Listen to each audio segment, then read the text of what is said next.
알겠습니다. 저희 미주픽 시작해보도록 하겠습니다. 네, 오늘의 미주픽.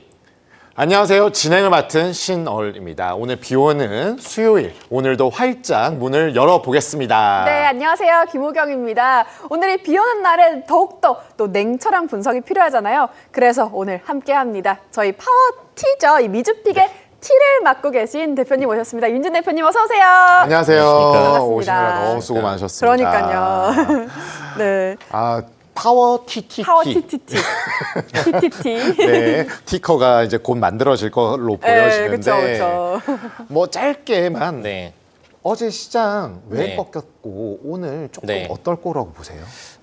일단은 저희도 계속해서 최근에 초하이밸류의 이제 후반기 국면으로 들어가고 네. 있다 보니까 비중을 사실 좀 대폭 최근에도 특히 월간 리밸런싱에서 많이 좀 이제 대체 투자 자산으로 옮겼었어요. 아, 그러셨군요. 이번에 제일 많이 옮겼었고, 근데 그러다가 보니까 사실 오히려 저희는 이런 컴플레인을 많이 받았어요. 저희가 좀 시장의 리스크를 미리 좀 느끼고선 되게 많은 비중을 옮겼거든요. 네. 대체 투자로 골드나 이제 채권 관련된 뭐 소파금이나 이런 쪽으로 옮겼었는데 오히려 왜 증시로 더 공격적인 투자를 지금 하지 않느냐 이런 얘기가 좀 많았거든요. 약간 네. 선제적인 리스크 관리에 대한 그쵸. 컴플레이닝. 네, 근데 요거는 저희뿐만 아니라 뭐 버크셔 SI 같은 주요 기업들도 마찬가지예요. 비중을 계속해서 최근에 축소를 하고 있었고 네. 이제 그런 하이밸류들이 이제 가시화되기 시작했다라고 좀 보시면 될 것 같고요. 다만 네. 이제 요런 거 이제 한 번으로 그냥 바로 뚜두두둑 떨어지진 않고 아마 이제 뭐 웨이브 몇 번 쳐주고선 그 다음에 네. 좀 뭔가 국면 변화에 대한 모습을 서서히 보일 것 같습니다. 그렇군요. 그러니까 뭐 오늘은 만약에 개장해도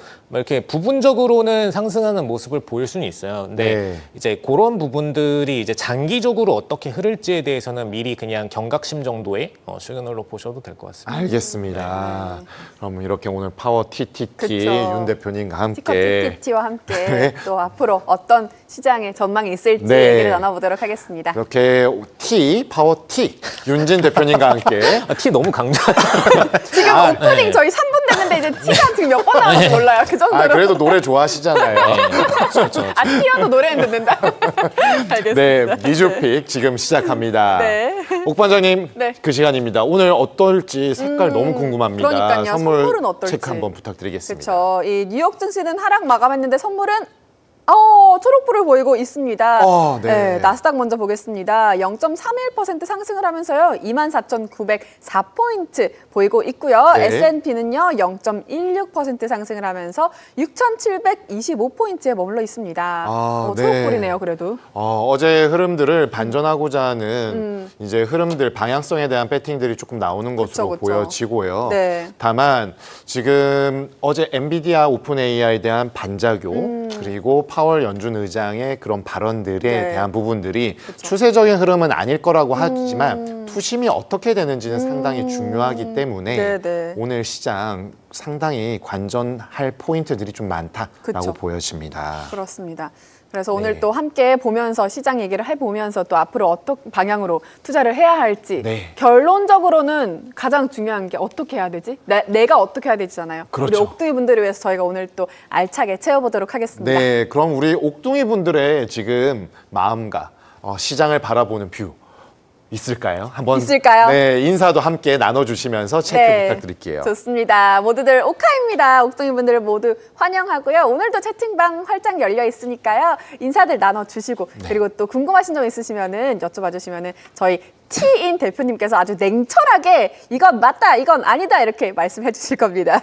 자, 오늘도 땅비누님 출석 체크 완료해 주셨습니다. 네, 안녕하세요. 언제나 또 들어와 주시는 너무나도 고마운 저희 가족분이죠. 연도님도 들어와 계시고요. 박진서님도 네. 이렇게 들어와 주셨습니다. 안녕하세요. 비 오는 날에는 박진서님께서는 닭 한 마리가 땡기신다고 이렇게 또 말씀해 그렇군요. 주셨네요. 네. 그리고 땅비누님께서는 윤진형 TMI 아이돌을 할 뻔했다고. 정말인가요? 그런 적 없는데. 그런 적 없습니다. 정말인가요? 근처도 간 적이 없고요. 과학 영재신데 저는 아이돌까지 그러니까 하시는. 과경제 아니요, 지금 아니요. 아이돌까지 하면 또 너무 완벽하잖아요, 솔직히. 저는 그런 적이 없습니다. 윤 대표님 나오시고 나서 네네. 일주일 동안 우리가 양자적 인간이다. 맞아요. 이 말에 엄청 지금 그러니까요. 각인이 돼가지고 맞아요. 했는데 맞아요. 아이돌까지. 막 찾아봤다니까요. 이런 게 있구나. 연예인 소속사 주식을 산 적은 있어도 뭐 그거 외에는 제일 가까이 간 네. 거는 이제 소속사 주식 산 거. 아, 연예인 분들을 많이 본 적은 있네요. 그냥 뭐 그래요? 압구정 이런 데서 아, 그냥 뭐 네네네. 술자리 하다가 어쩌다 것들은 있는데 뭐 그거 네. 외에는 전혀 없는 것 같아요. 오히려 아나운서님들이 그런 경우는 많잖아요. 아유, 저는 아니에요. 아닙니다. 네. 왜 이렇게 갑자기 소심해지시죠? 아유, 아닙니다. 죄송합니다. 네. 이렇게 또 오늘 많은 옥둥이 분들과 함께 1시간 꽉꽉 채워 가보도록 하겠습니다. 네, 그럼 오늘의 이슈픽 네. 짚어볼까요? 네. 첫 번째 이슈픽이죠? 네. 이걸 빼놓을 수가 없습니다. 마이크론입니다. 마이크론이 시장 예상치를 뛰어넘는 역대급 실적을 발표했습니다. 분기 매출은 46%, 영업이익은 무려 126% 급증을 했습니다. 네, 이 시장 기대치를 웃도는 실적에 전 세계인들의 관심이 쏠렸는데요. 특히 AI용 HBM 매출이 200% 넘게 증가를 했다고요. 네, 맞습니다. AI 서버용 메모리 공급이 부족해지면서 가격이 크게 튀었습니다. 마이크론은 독보적인 위치에 있다라고 자신감을 아주 내비쳤습니다. 내년까지도 HBM이 D램 시장을 좀 주도할 거다 이런 전망이 우세하죠? 네, 그렇습니다. 마이크론 CEO는 HBM 시장이 1천억 달러 규모로 커질 것이고 네. 이 상승세가 내년까지 지속될 거라고 얘기했습니다. 네, 최근 모건 스턴리에서 올해는 반도체 업계에 따뜻한 겨울이 될 거다 이렇게 말을 했는데요. 네. 이 메모리 슈퍼사이클 한번 기대를 해보도록 네. 하겠습니다. 네, 대표님께서는 마이크론 실적 좀 어떻게 보셨는지 얘기해 주세요. 근데 마이크론이 네. 아직까지는 실적을 가져갈 수밖에 없는 분위기긴 해요. 왜냐하면은 사실 삼성전자가 마이크론에는 그냥 사실상의 최대 적인데 현재 시점에서 이제 엔비디아나 이런 쪽의 수주를 사실 삼성으로 많이 안 가고 있고 그리고 최근에 네. 이제 H20까지도 사실 삼전이 이제 중단되는 사태 한 번 있으면서 또 이제 수주를 엔비디아 쪽으로 갈 게 뺏겼기 때문에 네. 이제 그런 부분들이 종합적으로 다 마이크론한테만 가고 있는 상태입니다. 그래서 사실상 이제 팹리스 기업들이 지금의 마이크론의 위치를 만들어준 상태이고, 근데 요 점유율 자체가 지금 20%대 정도였는데, 이거는 사실 삼전이 언제든 뒤집을 수 있는 퍼센티지거든요. 그래서 그런가요? 원래는 이제 입지 자체가 삼전이 이제 하이닉스랑 이제 1, 2위를 항상 다투던 네. 입장이 맞고 그 전에는 뭐 하이닉스가 2위였지만 지금 이제 1위가 맞고요. 그다음에 3위로 지금 내려가 있는 상태 자체가 원래는 절대 일반적인 상태는 아닙니다. 네. 뭐 예전에 이건희 회장의 어록에서 보시면 알다시피 이제 메모리 하나만큼은 1등이다라는 그 자부심이 있던 기업이었기 때문에 오히려 지금 하이닉스가 더 올라가 있는 게 비정상일 수준으로 굉장히 지금 많이 순위가 떨어져 있는 상태인데 네. 근데 그게 어떤 삼전의 그러니까 법인 자체의 역량의 문제가 아니라 이거는 정말 이제 시장의 팹리스 기업들한테 간택을 받지 못한 정치적 이슈들이기 때문에 이런 부분들은 추후에 해결될 가능성이 그냥 당연히 높다라고 보시면 될 것 같고요. 그러니까 다만 이번에 퀄 테스트 통과한 것들은 이제 간택이 된다라는 신호인가요? 근데 그것도 아직까지는 그냥 줄다리기 정도로 보시는 게 맞아요. 그래요? 그러니까 그게 양산으로 들어가다가도 또 이제 저번에 H20처럼 또 중단을 당할 수는 있기 때문에 사실 그냥 까놓고 얘기하자면 이재용 회장에 대해서 이제 엔비디아 젠슨 왕이나 AMD 리사수가 얼마나 좀 좋게 보는가 그냥 그게 정말 정치적인 이슈로 많이 작용이 되는 것 같고요.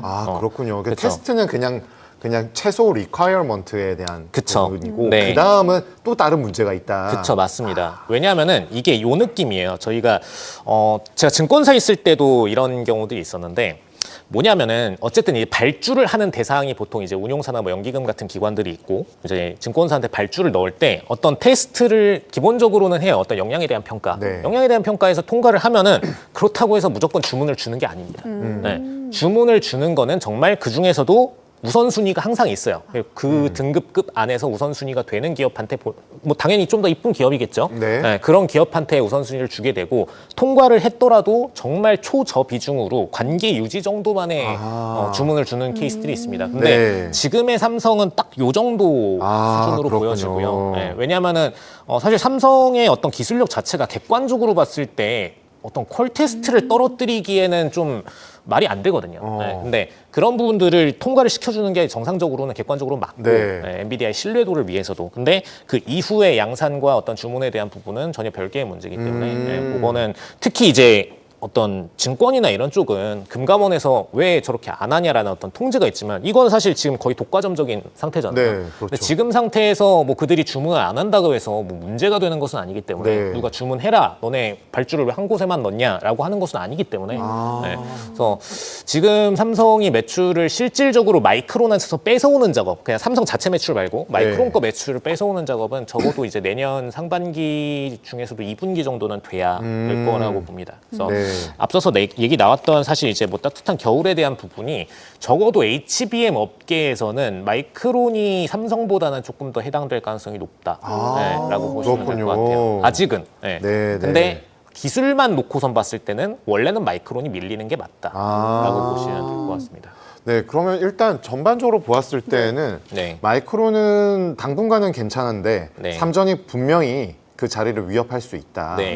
그러면은 이건 약간 제로섬의 관점이고 이 업황, 메모리 업황에 대한 부분들은 지금 이제 워낙 나스닥 AI 중심으로 막 가잖아요. 그러니까 이제 메모리 슈퍼 사이클이 왔다 이런 진단들을 하고 있는데 여기에는 동의를 하시나요? 네, 무조건적으로 동의를 하고요. 어쨌든 이제 슈퍼 사이클 자체에 대해서 트리거되는 어떤 원인들이 명확하게 있어야 되는데 지금은 어쨌든 이제 칩셋에 대한 발주들을 하는 발주처인 클라우드 업계들이 분명하게 존재를 하고 있고 그리고 그 클라우드 업계한테서 사실상 발주를 들어갈 때 이 칩셋 내부에 HBM은 그냥 필수적으로 들어가는 요소이기 때문에 그냥 어떤 팹리스 기업 하나를 선택하듯이 선택하는 것이 아니라 지금은 어쨌든 이제 HBM 부문에 있어서 선택하는 기업들이 거의 3자로 좁혀져 있는 상태이긴 합니다. 그래서 이런 부분은 어쩔 수 없는 수요이고요. 근데 이 클라우드 기업들도 뭐 무한정적으로 수요가 생기는 건 아니긴 하거든요. 어쨌든 칩셋을 사다 보면은 언젠가 이제 장벽이 생기는데 최근에 이제 업황을 좀 보면은 분명히 이제 중국 업계도 자체 팹리스와 자체 파운더리 과정들을 본격적으로 진행을 하고 있는 건 맞습니다. 근데 그 과정 속에서 사실 이제 클라우드도 계속해서 중국에서도 발주가 많이 나오게 될 거고요. 앞으로 한 3년간은 그럴 수밖에 없는 상황입니다. 근데 그 업계가 어쨌든 HBM 발주를 줄 때는 이 3사한테 줄 수밖에 없는 상황이 됐어요. 왜냐하면 중국도요? 네, 중국도 마찬가지입니다. 왜냐하면은 지금 가장 팹리스 부문이 오히려 빠르게 대체되고 있다라고 저번 주에도 한번 얘기 드렸는데 팹리스 부문은 빨리 대체되고 있는데 실질적으로 파운더리나 내부의 메모리 칩 생산 혹은 이제 뭐 기존의 CPU에 대한 생산 이런 부분들은 사실 설계 부분보다는 이제 생산 부분이거든요. 생산 부분을 쥐고 있는 회사들은 빨리 대체되기가 정말 어렵습니다. 그렇군요, 오히려. 그래서 오히려 지금 이런 부분에서는 대체제가 많이 발생하고 있지 않고 팹리스는 지금 앞으로 공격적으로 늘어날 예정이고 클라우드 업계도 계속 증설할 예정이고 그렇기 때문에 HBM부는 그냥 성장하는 게 그냥 어쨌든 맞습니다. 시장 자체는. 그렇군요. 그러니까 마진의 문제이지 무조건 이게 Q는 늘어난다. 그렇게 보는 게 맞겠고 저 오늘 한 가지 궁금한 게 이 마이크론의 그 삼전이 지금 그런 게 기술의 문제가 아니다라고 진단해 주셨는데 이 데이터 전송 속도로 처리 속도라고 하네요. 스피드에 대한 부분들이 있는데 마이크론 CEO가 뭐 시장에서는 10기가 BPS인가 이거 단어 제가 용어를 모르겠는데 뭐 11을 달성했다. 이거를 얘기하는데 이거는 마이크론이 우리도 기술이 있어 이런 걸 보여준 거 아닌가요? 사실 근데 이 부분이 이제 클러스터 처리 속도에 대한 부분들 내용인데 사실 이거는 단순히 설계적인 모멘텀만으로 차이가 나기에는 굉장히 좀 미미한 차이긴 해요. 오히려 이제 핵심적으로는 3E에서 뭐 4로 넘어가면서 이제 이 층수에 대한 단수가 증가하면서 발생하는 속도 차이가 오히려 더 압도적으로 큰 부분이고요. 그 다음에 이제 오히려 지금 발주사들 입장에서 주요하게 보고 있는 거는 단순한 처리 속도 부분보다는 수율에 대한 부분이 훨씬 더 큽니다. 왜냐하면은 결국에는 수율에 대한 부분이 공급한 제품들에 대한 불량률로 그냥 이어지는 거거든요. 칩셋 회사들 입장에서. 그러니까 본인들이 이런 느낌이에요. 자동차 회사가 자동차를 팔았는데 그 내부에 있는 부품이 문제되는 것에 대해서는 사실 개런티는 할 수 없지만 사실 본인들이 발주했던 OEM사, ODM사에서 문제가 생긴 거잖아요. 그러다 보니까 이 책임을 그들한테 무조건 전가할 수가 없이 본인들 브랜드 가치가 훼손이 돼버립니다. 그래서 그런 면에 있어서는 어쩔 수 없이 뭐 리콜 사태 이런 거잖아요. 그렇죠. 수율적인 부분을 가장 신경 쓸 수밖에 없고요. 근데 최근에 이제 삼성이 가장 좀 평가에서 밀리고 있는 부분에 SK하이닉스 대비해서 수율은 확실히 좀 밀린다라는 평이 좀 강한 부분이고요. 근데 마이크론 대비해서는 수율이 절대로 밀리지 않습니다. 그래서 그런 부분들을 볼 때는 오히려 지금 그쪽으로 삼전한테 가는 게 맞긴 합니다.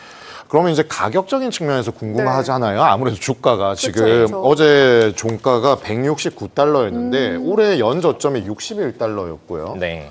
연 고점이 뭐 169, 170인데 YTD 기준 이게 뭐 거의 뭐 더블 됐잖아요. 거의. 근데 피어 대비 밸류는 뭐 그렇게 높은 건 아니더라고요. 보니까 PBR 3.7, 퍼 한 29, 뭐 이런 상황에 있는데 결국에는 EPS 증감률이 1.71달러에서 2.89 뭐 이렇게 될 거로 포캐스팅하고 있거든요. 네. 그럼 긍정적인 전망이 더 우위를 점하고 있다라고 보는 것이 맞을까요? 밸류도 조금 부담이 덜하다라는 평가입니다. 근데 딱 못 오른 이유가 좀 명확하게 있긴 합니다. 앞서서 말씀드린 것처럼 매출 파이 자체를 어느 분기에 삼전한테 뺏길지 모른다라는 변수가 분명히 존재를 해요. 그게 사실 거래하시는 분들 입장에서도 느낄 만큼 좀 확실히 보였거든요. 그래서 모든 사실 칩셋 부문은 지금 시장을 오버할 정도의 상승세를 보이고 있고, 특히 이제 칩셋 내부에 포함하는 파운더리나 부품들 같은 경우에는 이제 본격적인 상승세를 항상 특히 올해 2, 3분기 때 많이 봐왔는데 실질적으로 마이크론은 그런 모습을 가장 못 보여준 기업 중 하나입니다. 네, 그래서 그런 모습들이 나왔던 가장 큰 이유는 어쨌든 지금의 이익성, 지금의 어떤 매출 부문이 언제 다시 이제 삼성한테 뺏기면서 급감할지 모른다라는 부분이 좀 크다라고 보시면 될 것 같아요. 그래서 당장 이게 몇 명의 팹리스 발주사들한테 좌우되는 부분이다 보니까 지금의 뭐 25%의 점유율이 당장 내년에 2, 3위가 딱 바뀌는 순간에 바로 이제 뭐 10% 미만으로 줄어들게 될 경우에 지금 시장의 상승률이 지금 CAGR이 이 칩셋 HBM 기준으로 한 20%대 정도 나오긴 하거든요. 근데 그 퍼센트 상승 대비해서 오히려 반납하는 매출과 이익이 더 클 수 있다라는 점이 좀 크리티컬한 부분입니다. 그렇군요. 좀 우려되는 부분도 있다고 말씀을 해주셨는데 그럼 앞으로 옥둥이 분들이 좀 어떻게 투자 방향을 가져가면 좋을까요? 사실 그냥 객관적으로 말씀드리면 마이크론보다는 삼전이 더 인기가 많았던 게 올해였고요. 네, 그러니까 이미 그건 시장에서 많이 보여주고 있다고 생각이 듭니다. 네. 그래서 HBM에 대한 성장세 반영은 오히려 지금 SK하이닉스랑 삼전한테 많이 나오는 게 맞았고, 그리고 뭐 지금 기준으로 이제 보면은 이제 삼성이랑 하이닉스도 많이 좀 하이밸류로 올라가기 시작을 했잖아요. 네. 근데 그렇게 보더라도 마이크론이랑 삼성 중에 그럼 뭘 가야 될까라고 생각을 한다라면은 사실 저라면은 삼성을 택하는 게 맞긴 할 것 같아요. 그냥 따져 묻자면. 네, 근데 그래도 어쨌든 이제 지금 밸류가 좀 많이 높은 상태이다 보니까 추후에 삼성이나 하이닉스는 소폭 조정은 나올 수 있다라는 점, 네, 그거는 참고해가지고 트레이딩을 가시는 게 맞을 것 같고요. 그냥 제 관점은 이제 정말 당장 3년이든 뭐 2년이든 1년이든 이후의 매출 기준으로 봤을 때는 매출 상승률은 분명히 마이크론보다는 이 두 친구들이 더 높을 수 있다. 네, 그 정도만 참고하시면 될 것 같습니다. 파운더리는 이 구도는 전 그런 것 같아요. 삼국지 같아요. 위나라, 총나라, 오나라가 위는 딱 있고 오나라하고 총나라가 왔다 갔다 하는 그런 딱 구도를 말씀하시는데 지금은 조금 그렇지만 내년에 구도가 좀 바뀔 수 있다. 이 대표님의 말씀 기억하면서 내년도의 구도가 어떻게 되는지 또 지켜보도록 하겠습니다. 맞아요. 기대를 해보도록 하겠습니다. 자, 그럼 이어서 두 번째 이슈픽 한번 살펴볼까요? 네, 두 번째 이슈픽 샌디스크입니다. BOA가 샌디스크에 대한 목표가를 2배 이상 상향했습니다. 네, 그렇습니다. AI 덕분에 메모리 시장 전체가 좀 살아나는 분위기인 것 같은데요. 네, 그렇습니다. 아마존이나 마이크로소프트 같은 클라우드 기업들이 대규모 데이터 센터를 지으면서 낸드 플래시 메모리 수요가 급증하고 있습니다. 예전에 웨스턴 디지털에서 이 샌디스크를 인수했다가 다시 좀 사업을 분할했잖아요. 오히려 좀 좋은 결정이었다 이런 평가가 나오고 있다고요? 네, 그렇습니다. 이 사업 분할하면서 샌디스크가 상장된 게 올해 2월이거든요. 그래서 이런 분리, 낸드와 하드 사업을 분리하는 스피노프가 각각 전문성을 높이는 전략을 택한 거라고 볼 수 있습니다. 네, 이 추가 상승 여력이 기대되는 샌디스크 앞으로 좀 주목을 해봐야겠습니다. 네, 그렇습니다. 네, 대표님 뭐 S&P 500 뭐 올해 상승률만 봐도 가장 많이 오른 종목 중 하나입니다. 샌디스크 이 한물 간줄 알았던 이 스토리지 업체가 좀 반등을 하는 모습을 보이고 있는데요. 추가 상승 여력은 좀 어떻게 보시나요? 주가가 어마무시하게 와. 참 그래프가 가능한 건지 진짜 믿기지가 않더라고요. 네, 사실 좀 어쨌든 이제 HBM이랑 실질적으로 섹터 자체는 살짝 뭐 비슷한 듯 다르다 보니까 그런 부분들 때문에 자체적인 리소스로 좀 많이 올라가고 있는 부분은 있고요.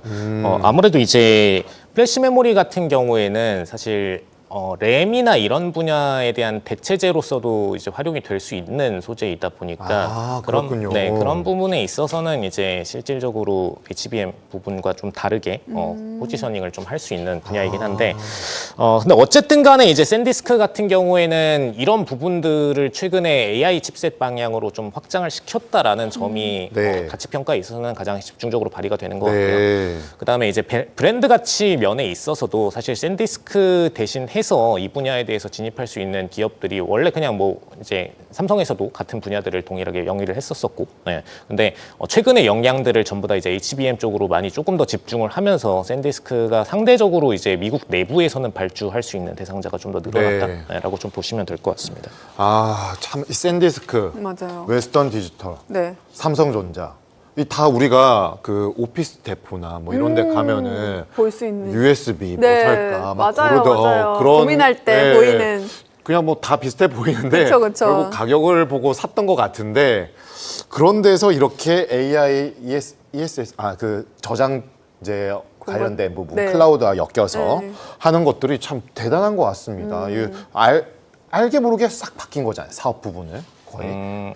근데 뭐 완전히 바꿨다라고 할 수는 없을 것 같고요. 어쨌든 본인들이 가지고 있던 메모리 그 중에서도 이제 단기성 기억에 대한 메모리 중심 부분을 조금 더 이제 집중화하고 그다음에 AI에 조금 더 특화하는 작업을 거치고 있다라고 좀 보시면 될 것 같고요. 사실 이런 사업 부문에 대해서 각 반도체 기업들이 가지고 있는 어떤 브랜드 가치 부문은 분명히 있습니다. 근데 이게 지속적으로 아직까지도 확장 국면에 들어가고 있다라고 보시면 될 것 같고, 근데 다만 이제 이 가격이 정말 이제 앞으로 높아질 수 있느냐, 혹은 이제 높아지지 못하고 추후에는 이제 단가가 계속해서 인하될 것이냐에 대한 차이는 분명히 있습니다. 근데 그런 부분에 있어서 분명히 이제 단가적으로는 하락할 가능성이 높기는 해요. 이 부분이. 왜냐하면 설계에 대한 부분의 어떤 중요도, 그다음에 단가적인 변동성이 굉장히 높은 부분은 아니기 때문에 그래서 이제 이런 부분들이 좀 가치가 떨어질 수 있다라는 점은 살짝 팹리스 다른 부문 대비해서는 단점으로 보시면 될 것 같습니다. 그래요. 근데 이제 일론 머스크도 이제 HBM 의존도 낮추고 비용 효율성 높이는 과정에서 전통 메모리 기술도 이런 데서 혁신이 좀 일어날 수 있다 이렇게 했는데 투자자분들은 아무래도 긍정적인 부분들을 되게 곽강을 했던 것 같아요. 다만 이렇게 주가가 오를 때 우리가 못 보고 있는 높은 재고 그리고 뭐 손실 관련된 리스크 이런 부분들이 없지 않을 수 있다라고 볼 수 있고, 특히나 EPS 같은 경우들이 최근이 이제 아주 미미하지만 마이너스 0.01달러였고 이제 다시 반등을 한다고 해도 0.1달러가 좀 안 되는 상황. 아직 마진에 대한 부분들은 조금 낮을 것 같고, 거기에다가 클라우드 서비스와 같은 AI 직접적인 매출은 10%대 초반이거든요. 이런 부분들은 조금 리스크 요인으로 나중에 주가의 조정의 빌미의 이유로 작용할 가능성은 어떻게 보세요? 사실 오히려 이게 좀 경영적으로만 잘하면은 더 빠르게 매출적인 상승을 풀 수 있는 요인 이라고 좀 보여지긴 하거든요. 왜냐하면은 지금 아까 이제 재고 관련된 얘기도 하셨었는데 재고 부담의 가장 지금 핵심적인 부분은 오히려 이제 AI 부문에서 발생한다기보다는 기존 이제 고전 플래시 메모리 부문에서 조금 더 크게 발생하고 있다라고 보여지고요. 일단 매출 부분이 기존에 워낙 그쪽이 컸다 보니까 그런 쪽으로의 사실 수요 부분이 굉장히 좀 컸다 보니까 본인들의 어떤 생산들을 라인들을 다 그렇게 잡아왔던 문제점이 있습니다. 근데 최근에 가장 핵심적인 어떤 변화가 뭐냐면은 이제 대부분의 이제 사용자들이 점점 클라우드 기반의 저장들을 굉장히 좀 많이 활용을 하고 있고, 그다음에 로컬 장치에 대한 저장 의존도는 많이 떨어지고 있거든요. 그러다 보니까 이제 샌디스크 입장에서는 고전 분야를 빨리 버리고선 이제 신규 AI 칩셋 내부의 플래시 메모리에 대한 분야들로 빨리 좀 전환을 해줄 HBF 쪽이죠. HBF 쪽으로 좀 빨리 전환을 해줄 필요가 있는데, 그런 부분들을 아직 초기 수준이다 보니까 추후 오히려 이제 성장 역량 동력은 더 크다라고 좀 볼 수는 있을 것 같고요. 근데 중요한 거는 그동안은 근데 왜 이 부문 매출이 다른 칩셋들 발주 그렇게 나올 때 안 나왔냐라고 좀 보면은 이 부분이 사실 이제 기존 파운더리 업계에서 수요 대상할 수 있는 혹은 이제 수주를 할 수 있는 대상 기업들이 좀 많은 상태입니다. 그러니까 TSMC 입장에서는 주변 이제 본인들 하청 업체 것들을 수요만 잡아도 본인들 입장에서는 굳이 샌디스크를 쓰지 않아도 이 플래시 메모리에 대한 부분에 대한 제품을 인수를 할 수가 있어요. 근데 굳이 이제 샌디스크한테 발주를 넣어가지고 이 부분에 HBF를 수입할 이유가 없다라는 면이 좀 컸었고요. 근데 이 친구들의 매출이 가장 발주처가 증가할 것은 사실 오히려 이제 중국들이 본격적으로 파운더리와 팹리스 부분에 대한 칩셋 생산을 진행하면서 그쪽에서 발생할 수 있는 매출 부분이 조금 더 크다라고 보시면 될 것 같습니다. 중국을 말씀하시면 이거는 성장 가능성이 되게 큰 거 아닌가요? 그렇죠. 네, 일단은 큰 건 맞고요. 근데 저희가 샌디스크에 대해서 그냥 팩트로 볼 때 가장 우려되는 점은 한 3년 정도는 이제 빠르게 중국이랑 이런 쪽들 팹리스 진입하고 하면서 샌디스크도 매출이 증가할 수는 있어요. 계속해서. 네, 그래 그 부문에 대한 매출이 집중적으로 증가를 해줄 거고. 근데 3년 정도 이후부터는 본격적으로 HBF에 대해서도 중국 내부에서 똑같이 생산을 시작을 하게 될 겁니다. 그럼 이제 그 시점에서는 똑같이 이제 OEM, ODM 하는 업체들이 중국 내부에도 굉장히 많기 때문에 기존에 사실 메모리 부문도 중국 내부에서 이미 대체제가 굉장히 많거든요. 그래서 그런 부분들을 똑같이 이제 한 3년 정도 이후면 HBF에 대해서 다시 뺏어가게 될 거예요. 그래서 샌디스크가 지금 시점에 빠르게 전환해주고서 HBF 매출을 빠르게 올려주는 모습을 보여줘야만 이 3년 기간 이후에 그 에쿼티를 가지고선 투자할 수가 있다. 산업의 성숙도가 진행되면 될수록 중국과 같은 저가 그 대량 생산 업체들에 대한 부분들을 좀 경계해야 된다. 그 전에 얼마만큼 파일을 가지느냐 그건데 이번 제일 궁금한 건 좀 전에 얘기했다시피 웨스턴 디지털이랑 이게 했다가 스핀오프를 했잖아요. 이런 거는 이제 비일비재에 나오는 거예요. 메모리 반도체 사업에서는. 메모리 반도체 모든 분야가 그런 건 아닌 것 같고요. HBM 부문에 있어서는 좀 그 비중이 적은 것 같고 파운더리는 더 적을 수밖에 없는 환경이고요. HBF 쪽으로 갈 때는 좀 그 비중이 커질 수밖에 없다라고 보여집니다. 왜냐하면은 이 저장 능력에 대한 부분이 굉장히 중요한 부문이라면 모르겠는데 HBF 자체는 사실 저장 능력보다는 사실 스치는 형태의 느낌에 좀 가깝다 보니까 그런 부분으로 인해서 대체제들이 조금 더 빠르게 늘어날 수 있다라는 부분. 그리고 사실 AI 특화된 HBF를 제대로 좀 설계를 해야만 그 이후에 뭔가 다른 기업들이 들어오더라도 지금 HBM 뭐 3단, 4, 이제 뭐 16단 이렇게 쌓아 올라가듯이 자체적으로 그 가치에 대해서 좀 더 증명이 필요한데 아직까지 샌디스크 제품군은 그 정도로 AI에 특화된 제품군이다라고 할 만한 제품 라인업은 아직은 아닌 것 같습니다. 사실 그 변화를 위해서 이제 HBM 부분에서는 그 동안에는 이제 단층 메모리 형태로 기존의 DRAM들을 제공하다가 뭐 DDR5까지는 그렇게 제공하다가 이제 적층 구조를 바꾸면서 이 고용량에 대한 해결책을 제시를 했거든요. 근데 그런 변화가 반드시 좀 필요하지 않나 싶습니다. 단층에서 적층으로 되면서 이런 부분들 변화가 있었다. 중국 얘기를 하면서 뭐 단기적으로 보면 좋을 수 있지만 뭐 3년 이상 이렇게 보면 좀 모르겠다 이렇게 말씀해 주셨는데 그러면 이 투자 방향은 좀 어떻게 가져가면 좋을까요? 사실 플래시 메모리 분야에 대해서는 저는 개인적으로는 세미컨덕터 부문을 중국, 한국, 미국 같이 이제 엮은 투자 라인으로 좀 가야 된다라고 얘기를 드리는데 지금 시점을 좀 명확하게 얘기 드리면은 지금은 미국과 중국의 비중에 있어서 중국을 조금씩 높이기 시작해야 되는 부분은 맞습니다. 근데 비중적으로 봤을 때 저희는 한 7대3 정도로 중국을 좀 섞어서 가는 게 맞다. 7대3. 라고 보고 있고요. 다만 이제 추후에 이제 이 비중이 본격적으로 증가하는 시점은 2, 3년 정도는 걸릴 것 같다. 네, 알겠습니다. 우리 옥둥이 분 중에서 황금 박주인님께서 샌디스크 가자 이렇게 외쳐주셨거든요. 수익을 엄청 내셨을 것 같은데요. 계속 가지고 있어도 될지 어떻게 방향을 보유해야 보유를 하는 게 좋을지 지금 축하드립니다라는 말이 나오기는 했는데 지금 이제 개별주로 홀딩을 하고 계시다라면은 뭐 아직까지 이제 후반기 상승 랠리가 완전히 종결된 상태는 아니기 때문에 조금 더 시장을 지켜보면서 끌고 갈 필요는 있어 보여요. 뭐 바로 막 지금 상태에서 많이 올랐으니까 팔아야겠다 이런 식의 관점은 좀 맞지 않는 것 같고요. 다만 이제 분명히 조정 국면이 좀 가까워 온다라는 거에 대해서 인지를 하고선 홀딩을 하는 건 반드시 필요해 보입니다. 그러니까 만약에 저라면은 이럴 것 같아요. 지금 이제 홀딩하고 있는 상태에서 어쨌든 이제 뭐 본인도 급여를 벌고 막 이러면서 추가적인 저축할 돈들이 생길 거잖아요. 그럼 이제 그 비중에 대해서는 이제 해지 관점에서 뭐 골드를 편입하시던 뭐 그런 식으로 뭐 빅스를 편입하시던 해서 그에 대한 해지 포지션들을 서서히 좀 구축해 나가시면서 홀딩을 끌고 가시는 게 맞지 않을까 싶습니다. 우리 참님께서도 옥둥이 분 중 참님께서도 가지고 계시다고 축하드립니다. 지금 다 좋은 소식들 막 알려주시고 계십니다. 부럽습니다. 네, 좋네요. 그래도 뭐 이렇게 기분 좋은 옥둥이 분들 있으면 저희도 기분 좋잖아요. 그럼 이게 해피 바이러스가 해피 바이러스입니다. 퍼질 겁니다. 그렇습니다. 두 분은 근데 가지고 계신 포지션이 없나요? 샌디스크요? 아니요, 다른 종목군에 대해서. 저희는 일단 껄무새여가지고 평생 보고 껄무새 배우고 할것 있습니다. 그래요? 네. 아니 요즘 돈 버신 분들이 너무 많아가지고. 그래요? 네. 같이 근데 그렇게 말씀하시면 네. 못 버신 분들은 제가 아는 가까운 네. 분이 계시거든요. 피디님이라고 네. 제가 아는 가까운 분이 계신데 살짝 모르겠다 이렇게 말씀하시면 어떡하죠? 근데 요즘 네. 거의 그런 것 같아요. 한 10분 보면은 10분 중에 한 8분은 거의 지금 아직 벌었다. 네. 왜냐면 이제 한국 증시든 미국 증시든 네. 다 오른 랠리여가지고 네. 포지션만 구축하시면은 거의 아마 3분기 때는 많이 다 보시지 않았을까. 그렇군요. 네. 알겠습니다. 씁쓸하네요. 네, 8분 축하드리고 두 분도 저희와 함께 하시면서 앞으로 뭐 별면 되죠. 네. 그렇죠? 저희 메이주픽과 함께 해주시기 바랍니다. 자, 그럼 계속해서 매수상위, 순매수상이죠. 톱20 종목들 네. 함께 살펴보도록 하겠습니다.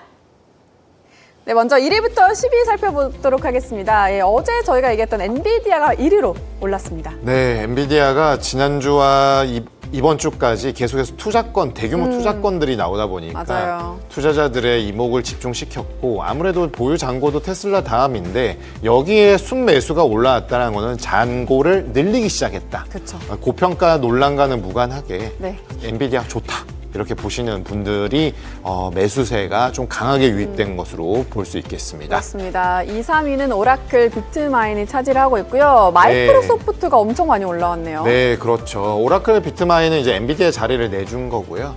마이크로소프트에 대한 부분들은 어떻게 해석하는 것이 좀 맞을지 조금 해석이 좀 필요한데 네. 큰 호재들은 딱히 눈에 띄지는 않았었거든요. 근데 뭐 굳이 꼽자라면 AI 산업에 있어서 핵심적인 중추 역할을 꾸준히 해왔고 오픈 AI에 대한 지분이 이미 있고 이런 재료들 볼 수 있는데 어떤 식으로 이 7위 7계단이 올라왔는데 지속력이 있는지 한번 더 좀 지켜봐야 맞아요. 할 필요가 앞으로 있습니다. 지켜봐야 될 것 같아요. 그리고 또 새롭게 올라온 게 펩시코가 또 9위에 새롭게 올라왔습니다. 저희가 한 지난주나 지지난주 했던 것 같은데 펩시코 그래서 올라왔을까요? 그래서일까요?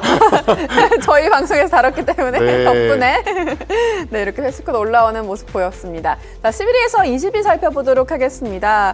코어위브가 7계단 11위까지 올라왔네요, 지금. 어제 저희가 얘기를 나누었죠. 맞아요. 코어웨이브, 엔비디아 같은 축으로 간다. 네. 이런 측면들이 있는데 사실 11위에서 20위까지는 워낙 촘촘하게 있는데 그래도 코어웨이브 같은 지금 AI 산업의 핵심 이제 역할을 하고 있는 기업들이 순위를 치고 아주 빠르게 치고 올라가고 있는 모습들은 네. 시장 참가자들의 돈이 그쪽에 많이 집중이 될 수 있다라는 점을 보여주고 있습니다. 네, 그리고 저희가 방금 얘기한 샌디스크는 자리를 유지하고 네, 있고 그렇습니다. 그리고 또 어제 얘기했던 MP 머티리얼즈는 네, MP 또 머티리얼즈 올라왔어요. 최근에 히토류 관련된 부분들 얘기했고 트럼프와 시진핑 이런 밀당, 미중 간의 모습들에 있어서 호재성에 대한 부분들이 이제 인지를 하시면서 네. 포지션을 좀 늘려가는 부분들 확인되고 있습니다. 그렇습니다. 반면 오픈도어는 많이 떨어졌어요. 네, 이게 아무래도 네. 신성장 산업의 이제 첨단으로 달려가고 있기 때문에 앞서서 달려가고 있기 때문에 거기에 대한 모멘텀이 좀 꺾이게 되면은 사실 조금 식어가는 모습들이 있지만 그래도 우리가 포인트로 잡아야 되는 건 이 순매수거든요. 맞아요. 순매수라는 거는 포지션을 늘려가고 있다. 그쵸. 다만 거기에서 속도 조절을 좀 하고 있다라는 점으로 해석할 필요가 있겠습니다. 네, 그렇습니다. 자, 이어서 매수, 매도 상위 종목들도 살펴보도록 하겠습니다. 뭐 일단 5위까지는 자리를 지키고 있습니다. 1위부터 시작해서 테슬라부터 시작해서 엔비디아, 아이온큐, 펠런티어, 비트마인까지 네. 자리를 지키고 있는 모습을 보이고 있죠. 순위는 그대로인데요. 지금 테슬라가 보유 잔액이 가장 압도적인 1위거든요. 그쵸. 거기에서 손바뀜이 많이 일어나고 있다라는 네. 걸 알 수는 있는데 얼마 전까지만 하더라도 2, 3, 4위의 매수 매도 거래 금액을 합쳐도 테슬라를 못 따라갔어요. 근데 지금 가까워지고 합치면은 있죠. 거의 2, 3, 4위하고 거의 1위하고 금액이 맞아요. 비슷하거든요. 맞아요. 이러한 부분들은 이제 테슬라는 여전히 그런 부분들이 자리는 잡고 있지만 시장 참가자들의 그런 여러 가지 포지션들이 다변화되고 있다라고 네. 좀 해석하는 것이 맞겠습니다. 그렇습니다. 그리고 애플 저희가 또 어제 얘기를 했는데 저희가 뒷심을 발휘하나 했는데 뒷심을 발휘를 좀 하고 있는 것 같죠? 일단 투자자들의 관심이 높아지고 있다라는 것, 거래량이 늘고 있다라는 그쵸. 것들은 이제 애플은 잠잠할 때 올라가는 모습들이 좀 나올 수 있기 때문에 그런 측면들에서는 긍정적인 신호라고 우리 서학개미 분들 보시는 것 같습니다. 네, 그렇습니다. 이렇게 매수, 매도 상위 종목들까지 함께 살펴봤습니다. 네. 자, 저희가 조비 먼저 얘기를 해보고 싶은데요. 대표님, 조비에 대해서 함께 얘기해볼게요. 네, 순위가 순매수 기준으로 3계단 떨어진 12위를 기록을 했거든요. 근데 이제 10월 초에 캘리포니아 에어쇼에 등장한다고 합니다. 네. 그리고 내년 초에는 FAA로부터 최초 검사 승인이 되면서 비행 시험 준비까지 이제 되어 있는데 결국엔 그동안에 여러 가지 이제 긍정적이고 희망적인 시나리오가 있다가 이제 진짜 시운전 되는 건가라고 생각을 할 수도 있는 것 같은데 어느 정도 사업 궤도에 올랐다고 봐야 될까요? 아니요. 그건 아닌 것 같고요. 그래요? 사실 사업의 어떤 기준을 뭘로 잡냐에 따라 좀 다르겠지만 매출 기준으로 봤을 때는 절대 아닌 것 같습니다. 네. 사실 뭐 지금도 이미 매출이 그냥 제로라고 봐도 없잖아요. 네. 문제 무방한데 사실 조비가 제가 좀 거의 한 4개월 동안 여기 뭐 유튜브든 뭐 방송 나올 때마다 매번 공격했어요. 조비는 그냥 지금 아직 빈 아니다. 성이다. 그러니까 이제 짓고 있는 성이다.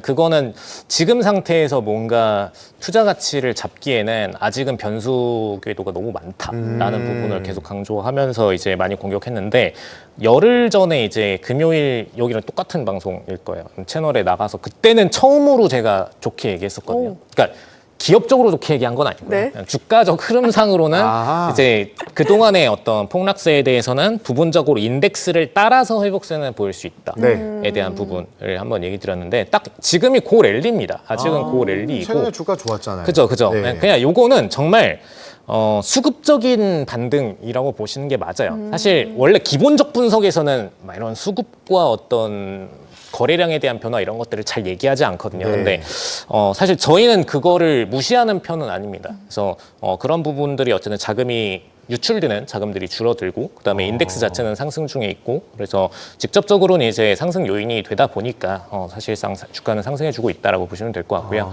근데 이제 조비가 실질적으로 매출에 대한 피봇을 보일 수 있는 포인트는 2가지 정도가 있는데 네. 중요하죠. 피부 포인트. 그렇죠. 네. 네. 어쨌든 간에 이제 주변 기업들한테서 B2B 발주가 들어오는 게 첫 번째로 좀 중요하고요.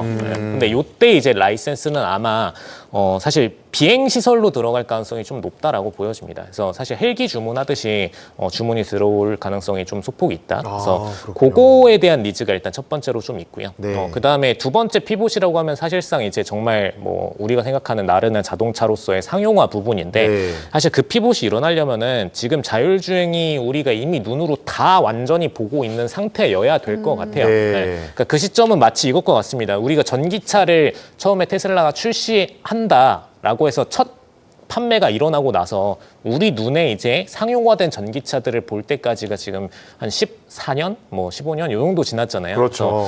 그래서 굉장히 좀 긴 시간이 걸리는데 그 시점이 돼야 이제 그 다음 라운드인 자율주행이 이제 본격화되는 네. 시점이었거든요. 마찬가지일 거라고 봐요. 조비가 상용화 기준으로 정말 이제 일반인들이 탈 만큼의 그런 이제 피복 시점이 오려면은 정말 지금부터 10년 가량의 이상의 시간은 걸릴 수 있다.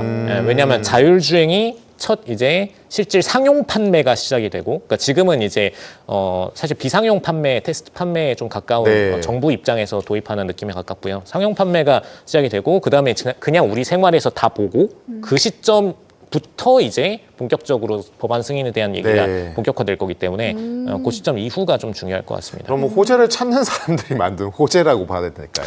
이런 네, 거는? 네, 그래서 사실 이게 뭐랑 제일 비슷하냐면 비교하자면 양자 컴퓨터랑 좀 제일 비슷하긴 해요. 양자 나왔습니다. 네, 양자 컴퓨터랑 제일 비슷한데. 양자 나왔어요. 근데 요즘 양자 컴퓨터가 상승한 네. 이유는 사실 양자 컴퓨터의 상용화라고 보기에는 양자 컴퓨터와 AI의 조합을 통한 AI 기업에서 발주가 들어올 수 있다라는 부분. 요게 제일 크거든요. 그러니까 AGI 전환을 위해서 완전 우리가 생각하던 논리 큐비트를 만들지 않아도 어쨌든 AI한테 추론에 대한 부가가치를 줄 수 있다. 이게 가장 핵심이었기 그 로직 때문에 뜨거웠다. 네, 그게 가장 핵심이었기 때문에 사실 이런 피벗 포인트를 똑같이 조비도 받는 구간이 올 거라고 보고요. 그때는 이제 제로 매출 구간에서 벗어나서 본격적으로 매출을 형성하기 시작하는. 그러니까 그건 사실 기업들이 내주는 매출이죠. 그게 중요하다고 봅니다. 네. 알겠습니다. 우리 땅비님께서 조비가 방산도 가능할까요, 윤진형? 이렇게 여쭤보셨는데. 방산 또 라인업 늘리긴 할 것 같아요. 네. 왜냐하면은 본인들 입장에서 어쨌든 기업만큼이나 큰 클라이언트가 될 수 있는 게 또 이제 국가이기 때문에 국가 대상으로는 아마 그런 소형 모델들에 대한 판매들을 본격적으로 진행을 할 거라고 봅니다. 어떤 느낌이랑 좀 비슷할 것 같냐면 아마 그 보스턴 다이믹스가 판매하는 것과 좀 비슷한 느낌으로 갈 것 같아요. 네. 그러니까 소형화된 드론에 대한 니즈. 가 분명히 존재를 하고 그 드론이 사실 지금 기준으로 좀 드론 업체들, 방산 업체들을 보면은 살짝 양극화돼 있거든요. 뭐냐면 이제 뭐 로키드 마틴이나 이런 데서 나오는 드론들은 거의 전투기형이에요. 좀 우리가 생각하는 그 드론이 아니고 그냥 정말 사람이 없는 소형 전투기에 좀 가깝습니다. 근데 이제 헬기형 드론은 좀 희귀하거든요. 순수 이제 소형 드론 같은 경우에는 사실 그냥 민간에서도 쓸 수 있는 그 정도 드론이다 보니까 좀 많이 쓰이고 있고, 근데 딱 그 중간층이라고 할 수 있는 소형인데 이제 헬기형으로 만들어지는 그 드론의 형태는 좀 없다 보니까 그런 쪽의 니즈는 있을 거라고 봅니다. 근데 이건 경영진들이 실질적으로 선택의 문제인 것 같아요. 알겠습니다. 네, 오늘 보니까 저희 옥둥이 분 중에서 뉴페이스 옥둥이 분들이 정말 많아요. 이렇게 지나가다가 이렇게 파워티로 얘기하는 사람은 이렇게 냉철하게 얘기하는 사람 누구지 하고 이렇게 멈추면서 또 이렇게 채팅을 남겨주고 계신 것 같은데요. 우리 3443 비타님께서 또 들어와 주셨습니다. 어서 들어오세요. 환영합니다. 옥둥이 가족이 된 걸 축하드립니다. 그리고 또 덴버 이야기님께서도 또 이렇게 들어와 주셨습니다. 많은 옥둥이 분들 언제나 환영이고요. 저희 채팅 많이 남겨주시면 또 함께 얘기를 나눠보도록 하겠습니다. 자, 이어서 유나헬 또 얘기를 함께 해볼까요? 유나헬 계속 언급이 되고 있고요. 꾸준히 우리 옥둥이 분들과 서학개미 분들이 관심 가지는 종목, 포지션을 가지고 계신데 결국에는 중장기적으로는 성장 여력 충분할 것 같고, 그렇지만 악재로는 규제에 관련된 부분들이 여전히 있는데 이게 하나둘 해소가 된다라는 얘기도 나오고 있거든요. 어디에 무게중심을 싣는 게 좋을까요? 해소가 무조건적으로 될 거다. 가깝습니다. 그래요? 무조건적으로? 네, 왜냐하면은 이제 이 친구들은 사실 이제 보험 부문과 비보험 부문으로 좀 나뉘긴 하는데 어쨌든 간에 이제 메디컬 관련된 부문에 있어서 포지셔닝을 잘 하고 있고, 그다음에 보험 부문에 있어서도 굉장히 이제 버크셔 해서웨이의 어떤 매력을 끄는 부문이긴 하거든요. 그래서 금융 분야로도 발전 가능성이 굉장히 좀 높은 기업이다 보니까 본인들의 어떤 자산적인 규모도 빠르게 좀 늘릴 수 있고, 그리고 그거 외에도 이제 메디컬적인 니즈가 미국 내부에서는 워낙 좀 큰 상태이기 때문에 사실 이 시장은 거의 무열공성이랑 가깝다라고 봅니다. 왜냐하면, 그 정도인가요? 그러니까 왜냐하면은 우리나라처럼 국민연금이 이런 역할들을 좀 굉장히 포지셔닝을 잘 해줬다라면은 건강보험이죠. 건강보험이 잘 해줬다면은 사실 이런 니즈가 없었을 텐데 지금 미국 국민들한테는 이런 니즈가 너무 명확한 상황이고 요것과 대칭되는 어떤 형태가 사실 최근에 이제 할부 결제에 대한 기업들이 좀 굉장히 많이 늘어났잖아요. 사실 요 업계랑 굉장히 좀 맥락을 같이 한다라고 보여지거든요. 그래서 굉장히 이제 미국 내부에서는 정말 부자들을 위한 시스템들로만 모든 시스템들이 구축되어 왔었는데 그 중간층이 너무나 명확하게 비어 있고 그 층을 좀 잘 공략할 수 있는 서비스라고 좀 보시면 될 것 같습니다. 그래서 일단 매출적으로는 사실 뭐 워낙 성장세가 거의 5년 내내 나오고 있기 때문에 뭔가 반발할 여지가 없어요. 뭐 단기적으로는 이익이 감소하는 분기를 맞기도 했죠. 근데 사실 그건 정말 이익 감소에 대한 부분이기 때문에 큰 여력은 없고 실질적으로는 자산도 계속해서 PBR 높은 상태 유지하고 있고 굉장히 성장세는 좋기 때문에 그런 부분은 의심할 여지는 없어 보입니다. 오히려 지금 제일 니즈가 높은 게 지금 증시가 만약에 폭락 구간으로 조금이라도 들어가게 되면은 그때 어쩔 수 없이 도피성 자금으로 이제 헬스케어 자금들은 계속해서 유입될 수밖에 없거든요. 지금도 사실 그렇고 있긴 해요. 뭐 새롭게 나올 이슈가 아니고 지금도 이미 헬스케어 부문으로 돈은 들어가고 있는데 그 부분을 정말 공략하기에 최적의 포지션 중 하나다라고 봅니다. 그래서 솔직히 지금까지 나왔던 모든 기업들 중에서 그러니까 오늘 언급된 다른 기업들 중에서 그냥 뭐 가야 되냐, 그냥 정말 이제 자산 운용력의 입장에서 네네. 뭘 가야 되냐, 헬스케어 가는 게 맞아요. 네, UNH 가는 게 맞습니다. 네. 그거는 솔직히 올바른 포지션이고 장기적으로도 그렇고, 그리고 실질적인 이제 수급을 만들어주는 주체인 버크셔가 본격적으로 이제 언급을 했었기 때문에 사실 저희가 보는 버크셔 SA는 좀 달라요. 뭐냐면은 일반 투자자분들은 이제 저 사람은 이제 굉장히 저가의 어떤 물량들을 사고 가치 투자로 뭐 롱런을 하고 존버를 해가지고 올라간다, 막 이런 식으로 포지셔닝을 하고 계시잖아요. 저희는 돈 많은 사람만 가능한 거, 뭐 이런 생각. 좀 그런 느낌으로도 포지셔닝을 하시는데, 정확히 말하면 워렌 버핏은 마켓 메이커라고 저희는 봅니다. 그래요? 마켓 메이커의 역할은 사실 핵심적으로는 그거거든요. 그러니까 정말 이제 시장을 정상 주가로 올려놓고 논리적 시장으로 회복시키는 그게 마켓 메이커의 역할인데, 그 역할로서 가장 유명한 분이라고 보시는 게 맞을 것 같아요. 왜냐하면 이분이 보통 본인이 저평가주를 매수를 하시잖아요. 네. 그러면 어떤 방식으로든 굳이 한 번씩 언급을 해주던 뭐 굳이 포트폴리오를 공격적으로 공개하는 것에 대해서 전혀 꺼리질 않아요. 네. 그리고 어떤 본인이 포지션 들어갔다는 것에서 또 굉장히 좀 공개적으로 얘기를 하기도 하고. 네, 근데 가끔씩 좀 약간 피하라는 건 느낌도 있더라고요. 그쵸. 근데 그게 뭐냐면은 우리가 만약에 지금 여기서 올라가는 주식에 대해서 매수를 하고선 PR을 하면은 그거는 주가 조작에 해당이 되거든요. 네. 근데 저평가주를 정상 주가로 올리는 그 과정에서 PR을 하는 거는 이거는 시장 조성의 올바른 행위이지 그걸 주가 조작으로 보지 않습니다. SEC 입장에서.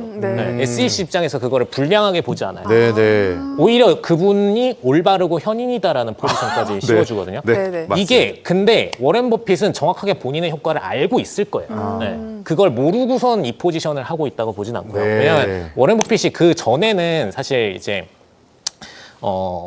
그 기업 M&A나 이런 헤지 펀드들이 하는 그런 기업 해체 거래까지도 손을 댔었거든요. 네. 과거에 젊었을 때는. 근데 그러다가 이제 공격적으로 포지션을 바꾸게 됐었는데 그런 부분들이 분명히 워렌 버핏의 머리 안에도 논리적으로 잡혀 있을 거라고 봅니다. 그래서 그런 부분을 네. 볼 때 수급적으로도 분명히 긍정적 효과는 있을 거다. 네, 보시면 될것 그렇습니다. 같습니다. 우리 AJ님께서 파란 셔츠님 배우이신가요?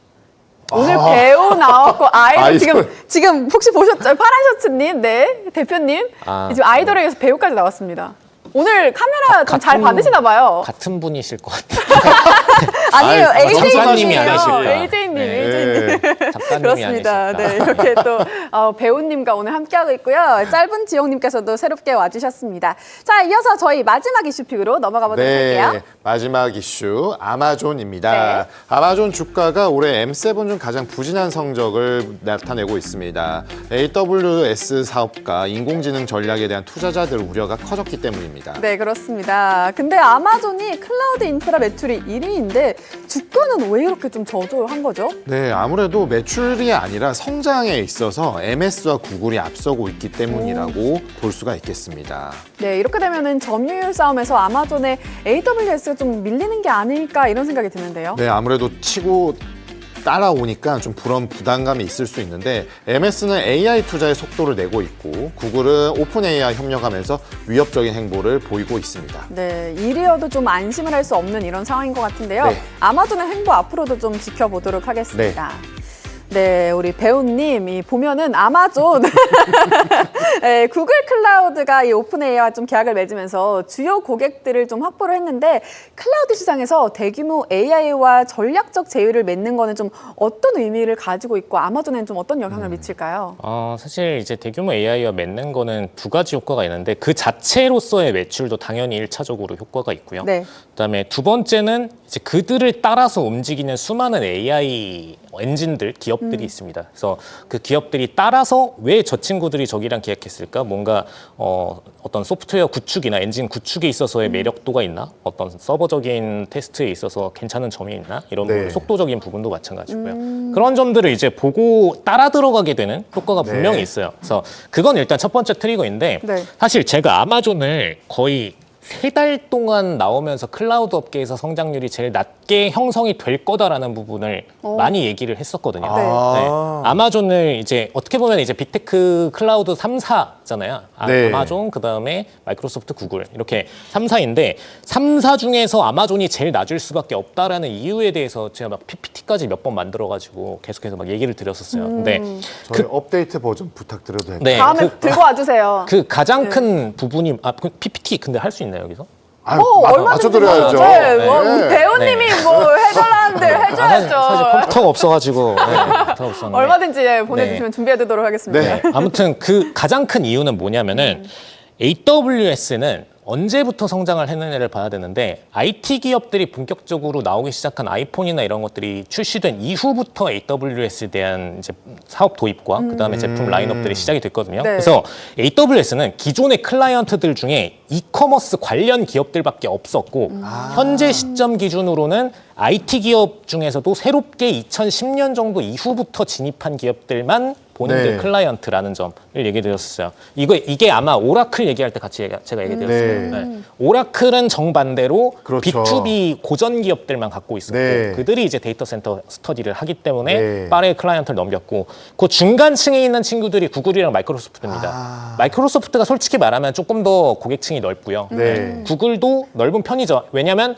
AWS보다는 먼저 10년 가까이 먼저 IT 사업을 시작을 했었기 네. 때문에 그래서 그런 클라이언트들이 쌓여 있는 상태이고 모르는 유저는 일단 없는 상태다라는 점에서 좀 높고요. 구글이 그러다 보니까 최근 들어서 AI 전환 위해서 뭘 하고 있냐면 구글 관련된 인증 모달들이 최근 보면 되게 많거든요. 그러니까 뭐냐면 우리가 사이트 들어갈 때 구글이 뜨잖아요. 네. 구글 로그인이 뜨죠, 아래. 네, 구글로 로그인할 수 있게. 그 로그인할 때 저희도 이제 어플리케이션을 한 4개 정도 갖고 있는데 다 구글 로그인의 클라우드를 거쳐서 이 시스템을 신청하게 돼 있어요.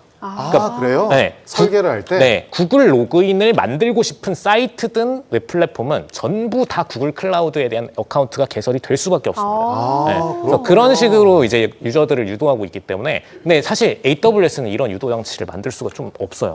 네, 왜냐하면 클라이언트들이 개발사들이 기존에 옛날에 많았던 게 아니라 이미 쓸 사람은 다 쓰고 있고 새로 리펄치는 좀 없기 때문에 그래서 이제 좀 가장 성장률이 낮을 수밖에 없다로 보시면 될 것 같습니다. 그래서 딱 정말 이제 시장 CAGR만큼만 올라갈 거예요. 네, 그렇게 네. 보시면 될 것 같습니다. 그렇습니다. 아무래도 이게 지금 아마존이 악재가 좀 많아 보여요. 네. 뭐 네. 영국에서 프레시 식료품 매장에서도 폐쇄하고 그리고 FTC 연방거래위원회에서도 너네 그 연회비 약 139달러 정도 하는 거 프라임 멤버십 취소하기 어렵게 한 거 아니야? 라고 해서 바이든 때도 했고요. 그러다 제가 보니까 하나 좀 주가가 좀 그런 건가 싶기도 하고. 좀 짚고 넘어갈 게 하나가 있는 게 정확히 말하면 아마존이 악재는 아니에요. 호재, 그러니까 이게 성장률이 낮다와 아예 하락 국면으로 전환한다는 좀 그건 구분해서 보셔야 되거든요. 네. 악재까지는 아니다. 분명히 가장 성장성이 높은 네. 업계는 맞는데 이 중에서 성장률은 제일 낮을 수밖에 없는 기업. 딱 이렇게 보시면 됩니다. 그래서 좋은 게 조금 덜하구나. 그쵸, 그쵸. 매력이 그래서 조금 떨어져. 네. 딱 그 정도로 보시는 게 맞아요. 네, 네. 객관성적으로 볼 때. 우리 네. 주도남님께서 방금 왔는데 너무 아쉽다고. 왜냐면 저희 또 마무리를 할 시간이거든요. 네. 하지만 아쉬워하지 마세요, 주도남님. 저희는 내일 저녁 7시에 다시 찾아오도록 하겠습니다. 네. 오늘 저희 대표님이자 파워티이자 우리 배우이자 아이돌이자 너무나도 멋진 활약을 해주셔서 감사합니다. 아, 네. 네, 악플 다음에- 달릴 것 같아요. 악플 달릴 것 같아요. 다음에 PPT 준비해 주시면 저희가 네. 이렇게 같이 보면서 네네네. 또 얘기를 함께 나눠보도록 할게요. 네, 이렇게 오늘 준비한 미즈픽은 여기까지입니다. 저희는 내일 저녁 7시에 다시 찾아오도록 할게요. 함께 해주신 여러분 고맙습니다. 고맙습니다. 안녕.